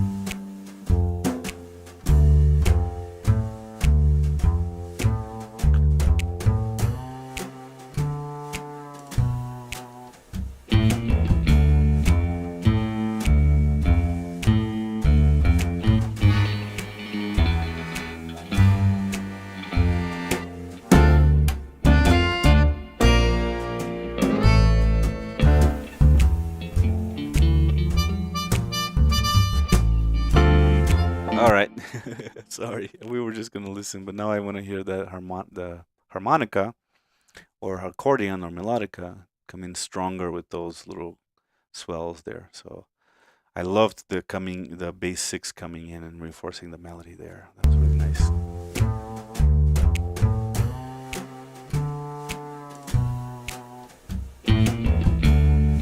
Bellows, that's the word, Hoofjaw. Thank you.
You know, I'm going to play it from the start again because I want one uninterrupted play of the song at the end of the stream. Sorry, folks.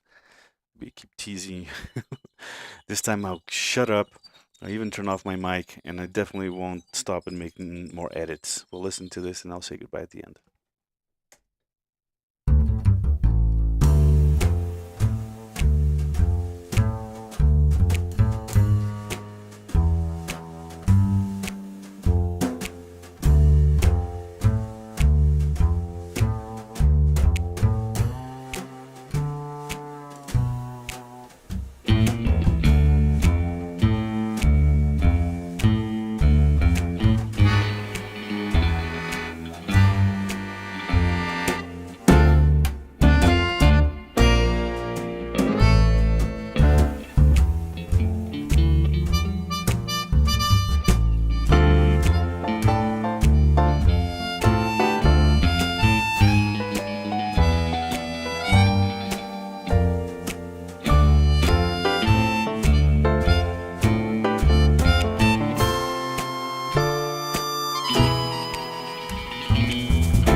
Maybe I should end with a little, yeah. Yeah, Cody, Pink Panther vibe, right? That's the idea. Spy jazz, Henry Mancini inspired. Maybe a little Ennio Morricone spaghetti western thrown in. So yeah, maybe a little James Bond as well with that little like guitar sound. Breeze, thank you very much. I agree with you. Made some room for the instruments to sit, so they're all jamming. And yeah, I think we got it. I think we got it. This one. So what should we do tomorrow? I'm thinking 80s pop. I have a couple of nice vintage synthesizers here with some fun sounds to do maybe an 80s pop inspired tune tomorrow. Or I don't know, maybe if somebody has a suggestion for something else that they might want to see me produce, compose. Thank you, Hofjaw. That came together nicely, he says. Um, all right, folks, it's literally 2 o'clock. I made it just in time to go take my mom um, to the airport. Thank you, everybody,